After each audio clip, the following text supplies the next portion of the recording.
Thank you for your interest in joining the Department of Early Childhood's Early Learning for All Alpha Network. In this video, we will walk you through the eligibility requirements to apply, how to set up your California ECE Workforce Registry account, how to submit an online application, and what to expect after you submit it. The Early Learning for All application window will be open from May 1st to July 31st. There are 5 requirements programs must meet to be eligible to submit an application. In the next few slides, we are going to walk through each of those requirements. It is critical to ensure that your program meets all 5 eligibility requirements before applying. If you submit an application and your program does not meet one or more of the eligibility requirements, it will be rejected. So, what are the 5 eligibility requirements that your program must meet in order to apply to join the Alpha Network? First, you must be a licensed family child care (FCC) or early education center located in San Francisco that serves children ages 0 to 5. Second, your program must be in good standing with California Community Care Licensing Division. This means your license must be current and valid at the time of application. It cannot be pending or temporary. Third, you must have at least 2 children actively enrolled in your program.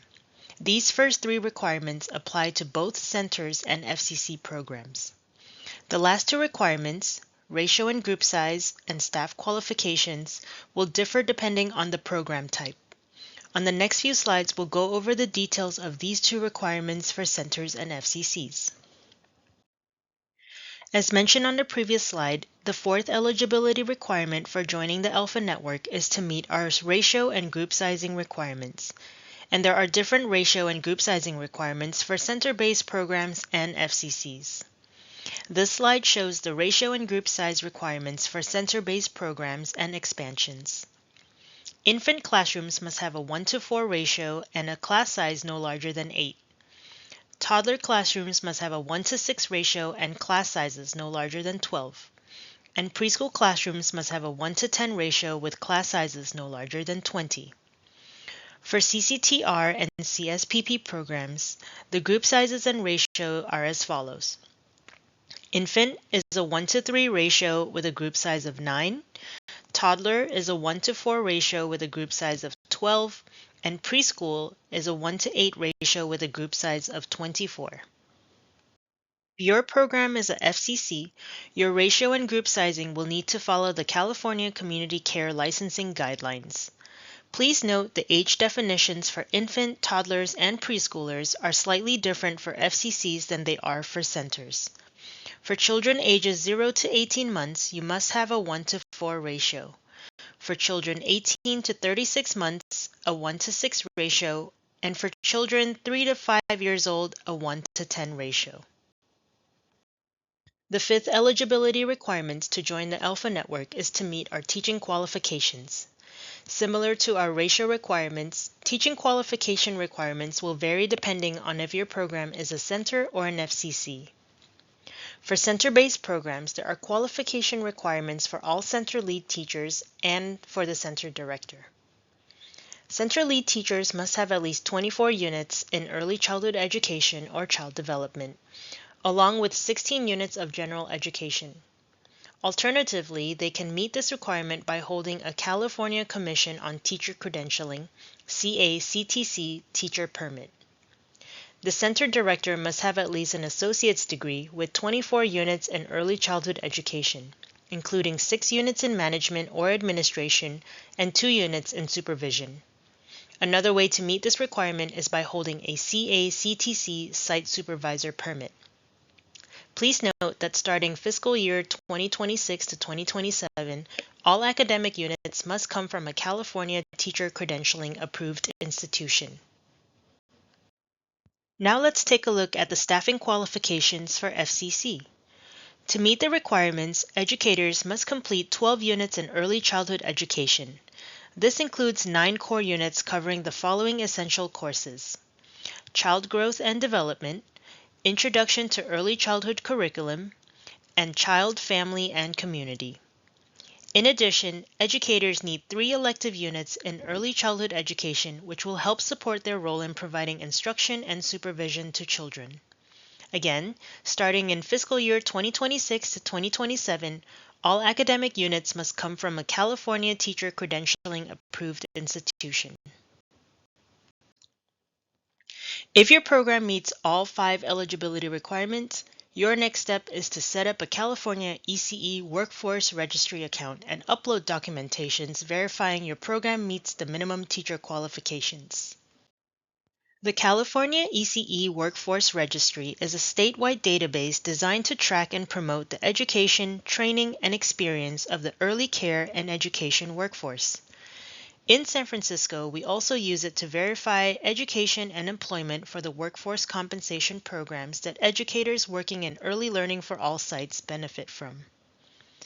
The Workforce Registry account ID number for the FCC owners or center director will be a required question in the online application, so you will not be able to complete your online application if you skip this step. You will also be required to upload transcripts and/or permits verifying you and your staff meet the teacher qualifications described in the eligibility requirements. So how do you set up your Workforce Registry account and get your documents uploaded? After you finish watching this video, go back to the Join Early Learning for All webpage on our provider portal and scroll down. You can find detailed video tutorials and how-to guides for creating your registry account, finding your registry ID, requesting administrative access, and uploading transcripts and permits in English, Spanish, and Chinese. Once you have determined that your program meets all 5 of the eligibility requirements, completed creating a Workforce Registry account, uploaded relevant transcripts and/or permits, then it is time to submit your official online application. Go back to the Join Early Learning for All webpage on our provider portal and scroll down to the Online Application button. Once you click the application button on your Join Alpha webpage, you will be directed to the online application form. Here are a few important tips for completing your application. 1. It is critical that you complete every question in the application. Make sure to read all questions and instructions carefully and be sure to double-check all answers for accuracy and completeness before submitting. Next, you will need to upload relevant staff transcripts and/or permit documentation, so make sure you have a digital version of these documents ready. You should have already collected and digitized these documents as you were getting your Workforce Registry account set up, so you should hopefully already have everything you need on your computer. Lastly, we recommend you complete the application in one sitting as there is no way to save your application while it is still in progress. That is why it is so important to make sure you have all your documents and information ready to go so you can complete the entire application at once. If you have any questions about any steps of the application process, you can always reach out to us at joinalpha@sfgov.org.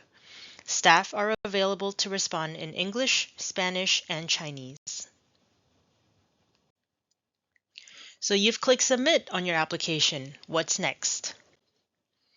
As we receive application from May through July, here's what applicants can expect. Those who meet the eligibility requirements will receive a confirmation message stating their application has been received.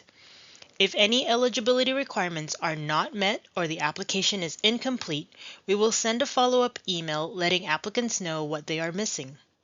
Applicants will have until July 31st to send any additional documents. Please note that we will not accept any applications or supporting documents after July 31st. The final steps in the process have to do with reviewing and prioritizing applications according to our prioritization categories. On the next slide, we will go over each of these categories and why we are using them. These are the prioritization categories as determined by the CPAC Needs Assessment and DEC data. Infant and toddler care. We know license capacity in San Francisco meets 100% of the needs for preschool spaces, but only 16.5% of the need for infant and toddler spaces. Therefore, it is critical we prioritize programs currently serving infant and toddlers for city funding to increase access and affordability for the age group where unmet need is highest. neighborhoods with insufficient childcare supply.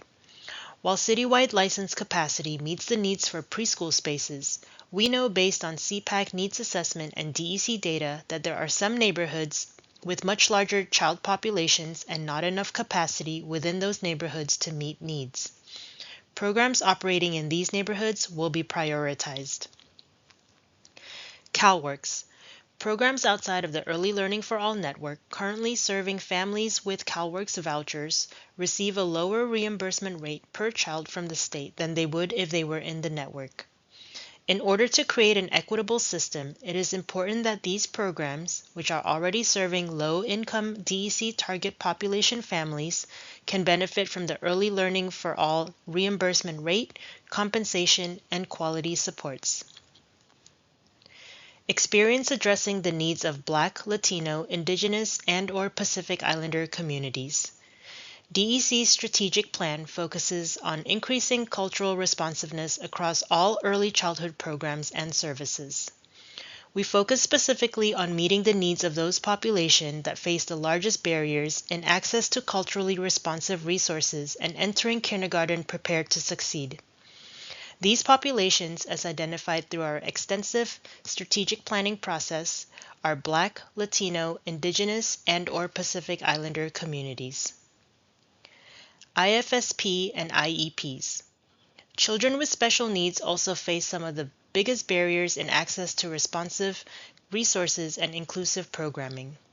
Programs with experience serving children with identified special needs will be prioritized.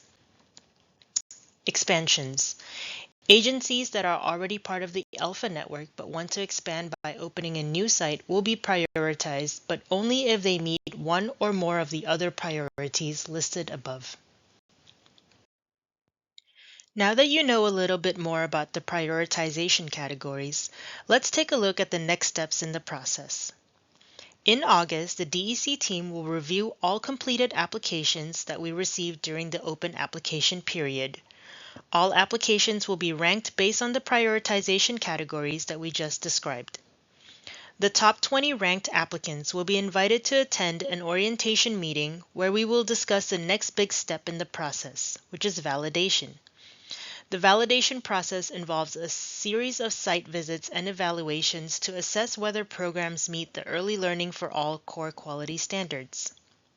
All other applicants that were not ranked in the initial cohort of the top 20 prioritized programs will be waitlisted.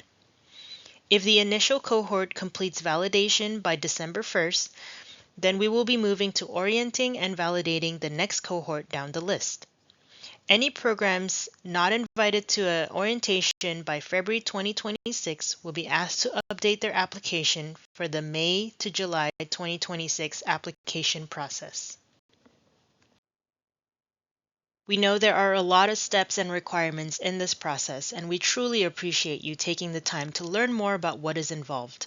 Please do not hesitate to reach out to us if you have any questions. Thank you.